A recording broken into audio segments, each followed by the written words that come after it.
ಜನ್ನತ್ತಿಗೆ ಹೋಗ್ಬಿಟ್ಟು ಕನ್ಯರಿಗೋಸ್ಕರ ಯಾರಾದ್ರೂ ಧರ್ಮದ ಅಮಲಿನಲ್ಲಿ ಇಂಥ ಕೃತ್ಯ ಮಾಡಬೇಕು ಅಂತ ಅಂದ್ರೆ ಅಂತವ್ರಿಗೆ ನಿಮ್ಮ ಸಂದೇಶ ಏನು? ಮೇಡಮ್, ಇಲ್ಲಿರೋ ಹೆಂಡತಿದಿರ ಹತ್ರನೇ ಹೆಣ್ಗೋಗ್ ಸಾಕಾಗಿದ್ದಾರೆ ಗಂಡಸರುಗಳು. ಆಯ್ತಾ, ಕೇಳಿ, ಯಾರನ್ನಾದ್ರೂ ಹೇಳಿ, ಅಪ್ಪ ನಾನು ಇವಾಗ ಒಂದು ಅರ್ಧ ಗಂಟೆ ಫೋನ್ ಎತ್ತಲಿಲ್ಲ ಅಂದ್ರೆ ನನ್ನ ಹೆಂಡತಿ ಫೋನ್ ಮಾಡ್ತಾರೆ ಅಂತಾರೆ. ಅದೆಲ್ಲ ಸುಮ್ನೆ ಮೇಡಮ್, ಹೇಳೋದಕ್ಕಷ್ಟೇನೆ, ಅದೆಲ್ಲ ಸುಳ್ಳು.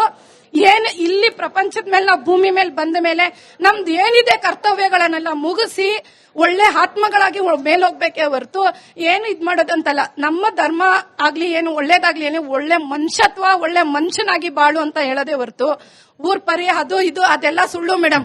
ಇಲ್ಲಿರೋ ಇಷ್ಟು ಗಂಡಸರನ್ನ ಕೇಳಿ, ಅಪ್ಪ ಫಸ್ಟ್ ನನ್ನ ಹೆಂಡತಿ ಹತ್ರ ಹೋಗಿ ನನ್ನ ಹೆಂಡತಿದ್ ಏನಿದೆ ನಾನು ಕ್ಲಿಯರ್ ಮಾಡ್ಕೊಂಡ್ರೆ ಸಾಕು ಅಂತಾರೆ. ಅಷ್ಟು ಜನ ಹೆಂಗಸರುಗಳ ಜೊತೆ ಹೆಣ್ಗಕ್ ಆಗುತ್ತಾ ಮೇಡಮ್? ನನ್ನ ಹೆಸರು ಜಾವೀದ್ ಅಹಮದ್ ಅಂತ ಬಿಟ್ಟು, ನಾ ರಿಟೈರ್ಡ್ ಸೈಂಟಿಸ್ಟ್ ಆಗಿದ್ದೇನೆ ಇಸ್ರೋ ಇಂದ. ನಂದೊಂದು ಪ್ರಶ್ನೆ ಇದೆ. ಮುಸ್ಲಿಮ್ರೆಲ್ಲ ಆತಂಕವಾದಿಗಳಲ್ಲ, ಅಂದ್ರೆ ಟೆರರಿಸ್ಟ್ ಅಲ್ಲ, ಅಂದ್ರೆ ಎಲ್ಲಾ ಟೆರರಿಸ್ಟ್ಗಳು ಕೂಡ ಸಹ ಅವರು ಮುಸ್ಲಿಮ್ರಲ್ಲ ಅಂತ ಹೇಳ್ಬಿಟ್ಟು ಒಂದು ಪ್ರಶ್ನೆ. ನಾನು ಸಾದಿಕ್ ಪಾಷಾ ಅವ್ರಿಗಾಗ್ಲಿ ನಮ್ಮ ಪಂಡಿತರಿಗಾಗ್ಲಿ ಇವರಲ್ಲಿ ಒಂದು ಕ್ವಶನ್ ನಂದು. ಇಷ್ಟೊತ್ತು ನೀವು ಮುಸ್ಲಿಂ ಅಂದ್ರಲ್ಲ, ಮುಸ್ಲಿಂ ಅಂದ್ರೆ ಏನು? ಇದು ನನ್ನ ಪ್ರಶ್ನೆ ಇದೆ. ನೀವುಗಳೆಲ್ಲ ಯಾಕೆ ಕನ್ನಡದಲ್ಲಿ ನಮ್ಮ ಮದ್ರಸಾಗಳಲ್ಲಿ ಆ ಕನ್ನಡವನ್ನ ಪ್ರೋತ್ಸಾಹಿಸಿ ಇಂಥ ಒಂದು ಪದಗಳಿದೆಯಲ್ಲ, ಎಸ್ಪೆಷಲಿ ಮುಸ್ಲಿಮು, ಕಾಫಿರು, ಹಲಾಲು, ಹರಾಮು, ಇವುಗಳನ್ನೆಲ್ಲ ಯಾಕೆ ನೀವು ತಿಳಿಸ್ಲಿಕ್ಕೆ ಪ್ರೋತ್ಸಾಹ ಕೊಟ್ಟು ಎಲ್ಲಾ ಕಡೆನೂ ಕಡ್ಡಾಯವಾಗಿ ಯಾಕೆ ಅದನ್ನ ಅನುಸರಣೆ ಮಾಡಿಸೋದಕ್ಕೆ ಒಂದು ದಾರಿ ಮಾಡ್ಕೊಡಲ್ಲ? ಕೊಡ್ಲಿ ಸರ್. ಅದ್ರ ಜೊತೆಲೆ ಪೂರಕವಾಗಿ ಇದು ಕರ್ನಾಟಕದ ಮೋಸ್ಟ್ ವಾಚ್ ಡಿಬೇಟ್ ಶೋ ಆಗಿರೋದ್ರಿಂದ ಇಲ್ಲಿನ ಮೂಲಕನೂ ಕ್ಲಿಯರ್ ಆಗ್ಬಿಡ್ಲಿ ಸರ್.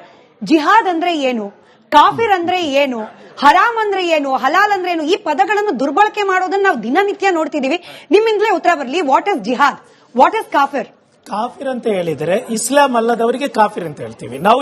ಏಕದೈವೋಪಾಸನೆ, ಲಾ ಇಲಾಹ ಇಲ್ಲಲ್ಲಾಹ್ ಮುಹಮ್ಮದ್ ರಸೂಲುಲ್ಲಾ, ಅಲ್ಲಾಹನೊಬ್ಬನೇ ದೈವ.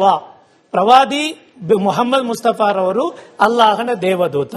1,24,000 ಪ್ರವಾದಿಗಳು ಬಂದಿದ್ದಾರೆ. ಅಂತ್ಯ ಪ್ರವಾದಿಯಾಗಿ, ದೇವದೂತರಾಗಿ, ಪ್ರವಾದಿಗಳಾಗಿ ಇಸ್ಲಾಮನ್ನು ಪ್ರಚಾರ ಮಾಡೋಕೆ ಬಂದವರಾಗಿದ್ದಾರೆ ಪ್ರವಾದಿ ಮೊಹಮ್ಮದ್ ಸಲ್ಲಲ್ಲಾಹು. ಅವರು ಸ್ಥಾಪಕರಲ್ಲ. ಮತ್ತು ಮಾಧ್ಯಮದಲ್ಲಿ ಅವರು ಸ್ಥಾಪಕ ಅಂತ, ಇಸ್ಲಾಮಿನ ಸ್ಥಾಪಕ ಅವರಲ್ಲ. ಅಲ್ಲ. ಅದೇ ರೀತಿ ಅವರಿಗೆ ಅವರ ಹಿಂದೆ ಆದಮ್ ಅಲಿಸ್ಲಾತು, ಆಡಮ್ ಅಂತ ಹೇಳ್ತೀವಿ, ಮನುಷ್ಯ ಪಿತ, ಅವರು ಫಸ್ಟ್ ಪ್ರವಾದಿ. ಹಾಗೆ 1,00,000ಕ್ಕಿಂತಲೂ ಜಾಸ್ತಿ ಪ್ರವಾದಿಗಳು ಬಂದಿದ್ದಾರೆ. ಇಸ್ಲಾಂ ಅಂತ ಹೇಳಿದ್ರೆ ಶಾಂತಿ, ಅದರ ಅರ್ಥ. ಮುಸ್ಲಿಂ ಅಂತ ಹೇಳಿದ್ರೆ ಅಲ್ಲಾಹನಿಗೆ ಆಜ್ಞೆಯನ್ನು ಸ್ವೀಕರಿಸುವವನು ಅಂತ, ಅಷ್ಟೇ ಅರ್ಥ ಇರೋದು. ಕಾಫಿರ್ ಅಂತ ಹೇಳಿದ್ರೆ ನಮಗೆ ಪರಿಚಯ ಮಾಡೋಕೆ ಸ್ಮಿತ ಮುಸಲ್ಮಾನ್ ಅಲ್ಲ ಅಂತ ಹೇಳಿ ಅದು ಮಾತ್ರ. ಎಲ್ಲಾ ಕಡೆಯಲ್ಲೂ ಕಾಫಿರನ್ನು ಕೊಲ್ಲಿ, ಕಾಫಿರ್ ಅಂತ ಹೇಳಿದ್ರೆ ಕೊಲ್ಬೇಕಂತ ಒಂದು ವಸ್ತು ಯಾವ್ದ ನಾನು ಈಗ ಆವಾಗಲೇ ಕೇಳಿದಂತ ಯಾವುದೇ ಇದರಲ್ಲಿ ಇಲ್ಲ. ಒಂದು. ಎರಡನೇದು ಜಿಹಾದ್. ಜಿಹಾದ್ ಅಂತ ಹೇಳಿದ್ರೆ ಯುದ್ಧ. ಆ ಯುದ್ಧ ಏನಂತ ಹೇಳಿದ್ರೆ, ದೊಡ್ಡ ಯುದ್ಧ ಏನು ಅಂತ ಹೇಳಿದ್ರೆ, ಪ್ರವಾದಿ ಮೊಹಮ್ಮದರು ಹೇಳುತ್ತಾರೆ, ನಿನ್ನ ಮನಸ್ಸು, ಇಚ್ಛೆಯನ್ನು, ನಿನ್ನ ಕಾಪಟ್ಯತನವನ್ನು, ನಿನ್ನ ಹಿಂಸೆಯನ್ನು, ಕೌರ್ಯವನ್ನು, ಅದೆಲ್ಲವನ್ನು ನೀನು ಅದುಮಿಟ್ಟು ಒಳ್ಳೆ ಮನುಷ್ಯನಾಗಿ ನಿನ್ನ ಸ್ವಂತ ಶರೀರವನ್ನು ಜಿಹಾದ್ ಮಾಡುವುದಾಗಿದೆ ಜಿಹಾದುಲ್ ಅಕ್ಬರ್. ನಿನ್ನ ಸ್ವಂತ ಶರೀರವನ್ನು ಪೈಶಾಚಿಕತೆಯಿಂದ, ಅದೇ ರೀತಿ ದುಷ್ಟ ಶಕ್ತಿಗಳಿಂದ, ಕೆಡುಕುಗಳಿಂದ ಕಾಪಾಡುವುದಾಗಿದೆ ದೊಡ್ಡ ಜಿಹಾದ್. ಅದೇ ರೀತಿ ಇಸ್ಲಾಮಿನಲ್ಲಿ ಜಿಹಾದ್ ನಾನು ಹೇಳಿದ್ದೀನಿ, ಬದ್ರ್ ಯುದ್ಧ. ಇಸ್ಲಾಂ ಪ್ರವಾದಿ ಮೊಹಮ್ಮದ್ ಸಲ್ಲಲ್ಲಾಹು ಅಲೈಹಿ ವಸಲ್ಲಂ ಅವರ ಕಾಲದಲ್ಲೇ ಅವರ ಇದರಲ್ಲಿ 74 ಯುದ್ಧಗಳು ನಡೆದಿದೆ. ಆ 74 ಯುದ್ಧಗಳಲ್ಲಿ 27 ಯುದ್ಧಗಳಲ್ಲೂ ಪ್ರವಾದಿ ಮೊಹಮ್ಮದ್ ಸಲ್ಲಲ್ಲಾಹು ಅಲೈಹಿ ವಸಲ್ಲಂ ನೇರವಾಗಿ ಭಾಗಿಯಾಗ್ತಾರೆ. ಈ ಎಲ್ಲಾ ಯುದ್ಧಗಳು ಪ್ರವಾದಿ ಮೊಹಮ್ಮದ್ ಸಲ್ಲಲ್ಲಾಹು ಅಲೈಹಿ ವಸಲ್ಲಂ ಹೋಗಿ ಯುದ್ಧ ಮಾಡಿಲ್ಲ. ಯುದ್ಧ ಮಾಡೋಕೆ ಬಂದವರನ್ನು, ಅಕ್ರಮಿಗಳನ್ನು ಸದೆಬಡಿಯೋಕೆ, ಆತ್ಮರಕ್ಷಣೆಗಾಗಿ ಇಸ್ಲಾಮಿನಲ್ಲಿ ಜಿಹಾದ್ ನಡೆದಿದೆ. ಇಲ್ಲ ಅಂತ ಹೇಳೋಕ್ಕಾಗಲ್ಲ. ಎಲ್ಲಾ ಧರ್ಮದಲ್ಲೂ ಕ್ರೂಸೇಡ್ ಆಗಿದೆ. ಅದೇ ರೀತಿ ಮಹಾಭಾರತ, ಕುರುಕ್ಷೇತ್ರ ಎಲ್ಲ ಆಗಿದೆ. ಇಸ್ಲಾಮಿನ ಯುದ್ಧ 74 ಯುದ್ಧಗಳಲ್ಲಿ ಸಾವು ನಷ್ಟಗಳು ಸ್ಮಿತ 1019. ಅದು ದೊಡ್ಡ ಸಂಖ್ಯೆ ಅಲ್ಲ ಅಂತಲ್ಲ ನಾನು ಹೇಳೋದು. ಒಂದು ಸಾವು ನಡೀಬಾರದು. 1017 ಮಂದಿ ಮಾತ್ರ ಸಾವಿಗೀಡಾಗ್ತಾರೆ. ಅದರಲ್ಲಿ 377 ಮಂದಿ ಪ್ರವಾದಿ ಮೊಹಮ್ಮದ್ ಸಲ್ಲಲ್ಲಾಹು ಅಲೈಹಿ ವಸಲ್ಲಂ ಅನುಚರೇ ಸಾವಿಗೀಡಾಗ್ತಾರೆ. ಮಹಾಭಾರತವಾಗಿರ್ಲಿ, ಕ್ರುಸೇಡ್ ಆಗಿರ್ಲಿ, ನಾವು ಯಾವತ್ತು ಅದು ಹಿಂದೂ ಧರ್ಮದ ಅಥವಾ ಮುಸಲ್ಮಾನರ ವಿರುದ್ಧ ಅಂತ ನಾವು ಹೇಳೋಕ್ಕಾಗಲ್ಲ. ಅದೇ ರೀತಿ ಇಸ್ಲಾಮಿನ ಯುದ್ಧ ಒಂದು ಧರ್ಮದ ವಿರುದ್ಧ ಅಥವಾ ಒಂದು ಸಿದ್ಧಾಂತದ ವಿರುದ್ಧ ಅಂತ ಹೇಳೋಕ್ಕಾಗಲ್ಲ. ರಾಕ್ಷಸಿ ಪ್ರವರ್ತನೆಯ ವಿರುದ್ಧ, ಅಕ್ರಮಿಗಳ ವಿರುದ್ಧ, ಅದೇ ರೀತಿ ಕೊಲ್ಲೋಕೆ ಬಂದವರನ್ನು ತಡೆಗಟ್ಟಿರುವುದು ಮಾತ್ರವಾಗಿದೆ ಇಸ್ಲಾಮಿನ ಯುದ್ಧ. ಈ ದಿನಕ್ಕೆ ಪ್ರಸ್ತುತ ಭಾರತದಲ್ಲಿ ನಿಂತು ಈ ಸಂದರ್ಭದಲ್ಲಿ ನಡೆಯುತ್ತಾ ಇರುವ ಜಾಗತಿಕ ಮಟ್ಟದಲ್ಲಿ ನಡೆಯುತ್ತಿರುವುದಕ್ಕೂ ಇಸ್ಲಾಮಿನ ಯುದ್ಧ ಜಿಹಾದಿಗೂ ಯಾವುದೂ ಸಂಬಂಧವಿಲ್ಲ.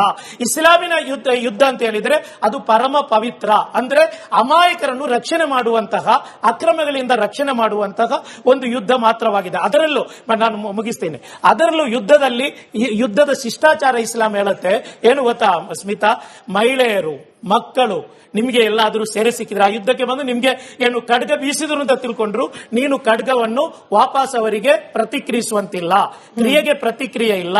ಮಕ್ಕಳನ್ನು ಮತ್ತು ಮಹಿಳೆಯರನ್ನು ನೀನು ಸೆರೆ ಹಿಡಿದು ತಂದು ಅವರನ್ನು ಸೆರೆಮನೆಯಲ್ಲಿಡಬೇಕು. ಅವರಿಗೆ ನೀನು ಯಾವ್ದು ಅನ್ಯಾಯ ಮಾಡಿದ್ರು ಅವರಿಗೆ ನೀನು ಅನ್ಯಾಯ ಮಾಡುವಂಗಿಲ್ಲ. ನಮ್ಮ ಇಸ್ರೋ ಸೈಂಟಿಸ್ಟ್ ಅವರು ನಮ್ಮ ಎಲ್ಲರಿಗೂ ಕೂಡ ಒಂದು ಮಾರ್ಗದರ್ಶಕರವರು. ಮುಸಲ್ಮಾನ್ ಅಂದ್ರೆ ಏನು ಅಂತ ಹೇಳಿ, ಬ್ರಾಹ್ಮಣರು ಅಂತ ಏನಂತ ಹೇಳಿದ್ರೆ ಬ್ರಹ್ಮದ ಜ್ಞಾನವನ್ನು ಪಡೆದವರು ಬ್ರಾಹ್ಮಣರು ಅಂತಾರೆ, ಲಿಂಗದ ಜ್ಞಾನವನ್ನು ಪಡೆದವರು ಲಿಂಗಾಯತರು ಅಂತಾರೆ. ಹಾಗಾಗಿ ಮಾನವತೆಯನ್ನು ಅರಿತವರು ಮುಸಲ್ಮಾನರು ಅಂತ ಹೇಳ್ತಾರೆ ಅಂತ ಹೇಳಕ್ ಬರ್ತಾ ಇಲ್ಲ ನಿಮ್ಗೆ. ನಿಮ್ಮನ್ನ ನಾವು ಧರ್ಮದ ಗುರು ಅಂತ ಹೇಳ್ತಾ ಇದ್ದೀವಿ. ನಿಮ್ಗೆ ನೀವು ಹೌದು, ಬಟ್ ಏನಿದೆ ಅಂದ್ರೆ ಹೌದು ಮೇಡಮ್, ನೀವು ಹೇಳಿದ್ ಸರಿ. ನಮ್ಮ ಇಲ್ಲ ಮಾನವತೆಯನ್ನ ಅರ್ಥವರು. ಅದೇ ರೀತಿ ಇಸ್ಲಾಮಿನಲ್ಲಿ ಜಿಹಾದ್ ನಾನು ಹೇಳಿದ್ದೀನಿ, ಬದರ್ ಯುದ್ಧ. ಇಸ್ಲಾಂ ಪ್ರವಾದಿ ಮೊಹಮ್ಮದ್ ಸಲ್ಲಲ್ಲಾಹು ಅಲೈಹಿ ವಸಲ್ಲಂ ಅವರ ಕಾಲದಲ್ಲೇ ಅವರ ಇದರಲ್ಲಿ 74 ಯುದ್ಧಗಳು ನಡೆದಿದೆ. ಆ 74 ಯುದ್ಧಗಳಲ್ಲಿ 27 ಯುದ್ಧಗಳಲ್ಲೂ ಪ್ರವಾದಿ ಮೊಹಮ್ಮದ್ ಸಲ್ಲಲ್ಲಾಹು ಅಲೈಹಿ ವಸಲ್ಲಂ ನೇರವಾಗಿ ಭಾಗಿಯಾಗ್ತಾರೆ. ಈ ಎಲ್ಲಾ ಯುದ್ಧಗಳು ಪ್ರವಾದಿ ಮೊಹಮ್ಮದ್ ಸಲ್ಲಲ್ಲಾಹು ಅಲೈಹಿ ವಸಲ್ಲಂ ಹೋಗಿ ಯುದ್ಧ ಮಾಡಿಲ್ಲ. ಯುದ್ಧ ಮಾಡೋಕೆ ಬಂದವರನ್ನು, ಅಕ್ರಮಿಗಳನ್ನು ಸದೆಬಡಿಯೋಕೆ, ಆತ್ಮರಕ್ಷಣೆಗಾಗಿ ಇಸ್ಲಾಮಿನಲ್ಲಿ ಜಿಹಾದ್ ನಡೆದಿದೆ. ಇಲ್ಲ ಅಂತ ಹೇಳೋಕ್ಕಾಗಲ್ಲ, ಎಲ್ಲಾ ಧರ್ಮದಲ್ಲೂ ಕ್ರೂಸೇಡ್ ಆಗಿದೆ. ಅದೇ ರೀತಿ ಮಹಾಭಾರತ, ಕುರುಕ್ಷೇತ್ರ ಎಲ್ಲ ಆಗಿದೆ. ಇಸ್ಲಾಮಿನ ಯುದ್ಧ 74 ಯುದ್ಧಗಳಲ್ಲಿ ಸಾವು ನಷ್ಟಗಳು ಸ್ಮಿತಾ 1019. ಅದು ದೊಡ್ಡ ಸಂಖ್ಯೆ ಅಲ್ಲ ಅಂತಲ್ಲ ನಾನು ಹೇಳೋದು, ಒಂದು ಸಾವು ನಡೀಬಾರದು. 1017 ಮಂದಿ ಮಾತ್ರ ಸಾವಿಗೀಡಾಗ್ತಾರೆ. ಅದರಲ್ಲಿ 377 ಮಂದಿ ಪ್ರವಾದಿ ಮೊಹಮ್ಮದ್ ಸಲ್ಲಲ್ಲಾಹು ಅಲೈಹಿ ವಸಲ್ಲಂ ಅನುಚರೇ ಸಾವಿಗೀಡಾಗ್ತಾರೆ. ಮಹಾಭಾರತವಾಗಿರ್ಲಿ, ಕ್ರುಸೇಡ್ ಆಗಿರ್ಲಿ, ನಾವು ಯಾವತ್ತೂ ಅದು ಹಿಂದೂ ಧರ್ಮದ ಅಥವಾ ಮುಸಲ್ಮಾನರ ವಿರುದ್ಧ ಅಂತ ನಾವು ಹೇಳೋಕ್ಕಾಗಲ್ಲ. ಅದೇ ರೀತಿ ಇಸ್ಲಾಮಿನ ಯುದ್ಧ ಒಂದು ಧರ್ಮದ ವಿರುದ್ಧ ಅಥವಾ ಒಂದು ಸಿದ್ಧಾಂತದ ವಿರುದ್ಧ ಅಂತ ಹೇಳೋಕ್ಕಾಗಲ್ಲ.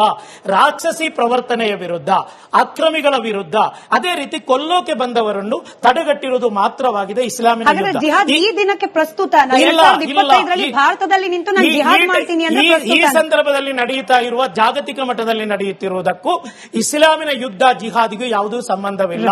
ಇಸ್ಲಾಮಿನ ಯುದ್ಧ ಅಂತ ಹೇಳಿದ್ರೆ ಅದು ಪರಮ ಪವಿತ್ರ, ಅಂದ್ರೆ ಅಮಾಯಕರನ್ನು ರಕ್ಷಣೆ ಮಾಡುವಂತಹ, ಅಕ್ರಮಗಳಿಂದ ರಕ್ಷಣೆ ಮಾಡುವಂತಹ ಒಂದು ಯುದ್ಧ ಮಾತ್ರವಾಗಿದೆ. ಅದರಲ್ಲೂ ನಾನು ಮುಗಿಸ್ತೇನೆ, ಅದರಲ್ಲೂ ಯುದ್ಧದ ಶಿಷ್ಟಾಚಾರ ಇಸ್ಲಾಂ ಹೇಳುತ್ತೆ ಏನು ಗೊತ್ತಾ ಸ್ಮಿತಾ, ಮಹಿಳೆಯರು, ಮಕ್ಕಳು ನಿಮ್ಗೆ ಎಲ್ಲಾದ್ರೂ ಸೆರೆ ಸಿಕ್ಕಿದ್ರೆ, ಆ ಯುದ್ಧಕ್ಕೆ ಬಂದು ನಿಮ್ಗೆ ಏನು ಖಡ್ಗ ಬೀಸಿದ್ರು ಅಂತ ತಿಳ್ಕೊಂಡ್ರು, ನೀನು ಖಡ್ಗವನ್ನು ವಾಪಸ್ ಅವರಿಗೆ ಪ್ರತಿಕ್ರಿಯಿಸುವಂತಿಲ್ಲ, ಕ್ರಿಯೆಗೆ ಪ್ರತಿಕ್ರಿಯೆ ಇಲ್ಲ.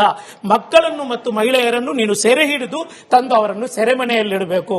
ಅವರಿಗೆ ನೀನು ಯಾವ್ದು ಅನ್ಯಾಯ ಮಾಡಿದ್ರು ಅವರಿಗೆ ನೀನು ಅನ್ಯಾಯ ಮಾಡುವಂಗಿಲ್ಲ. ನಮ್ಮ ಇಸ್ರೋ ಸೈಂಟಿಸ್ಟ್ ಅವರು ನಮ್ಮ ಎಲ್ಲರಿಗೂ ಕೂಡ ಒಂದು ಮಾರ್ಗದರ್ಶಕರವರು. ಮುಸಲ್ಮಾನ್ ಅಂದ್ರೆ ಏನು ಅಂತ ಹೇಳಿ, ಬ್ರಾಹ್ಮಣರು ಅಂತ ಏನಂತ ಹೇಳಿದ್ರೆ ಬ್ರಹ್ಮದ ಜ್ಞಾನವನ್ನು ಪಡೆದವರು ಬ್ರಾಹ್ಮಣರು ಅಂತಾರೆ, ಲಿಂಗದ ಜ್ಞಾನವನ್ನು ಪಡೆದವರು ಲಿಂಗಾಯತರು ಅಂತಾರೆ. ಹಾಗಾಗಿ ಮಾನವತೆಯನ್ನು ಅರಿತವರು ಮುಸಲ್ಮಾನರು ಅಂತ ಹೇಳ್ತಾರೆ ಅಂತ ಹೇಳಕ್ ಬರ್ತಾ ಇಲ್ಲ ನಿಮ್ಗೆ. ನಿಮ್ಮನ್ನ ನಾವು ಧರ್ಮದ ಗುರು ಅಂತ ಹೇಳ್ತಾ ಇದ್ದೀವಿ. ನಿಮ್ಗೆ ನೀವು ಹೌದು, ಬಟ್ ಏನಿದೆ ಅಂದ್ರೆ ಹೌದು ಮೇಡಮ್, ನೀವು ಹೇಳಿದ್ ಸರಿ. ನಮ್ಮ ಮಾನವತೆಯನ್ನ ಅರ್ಥವರು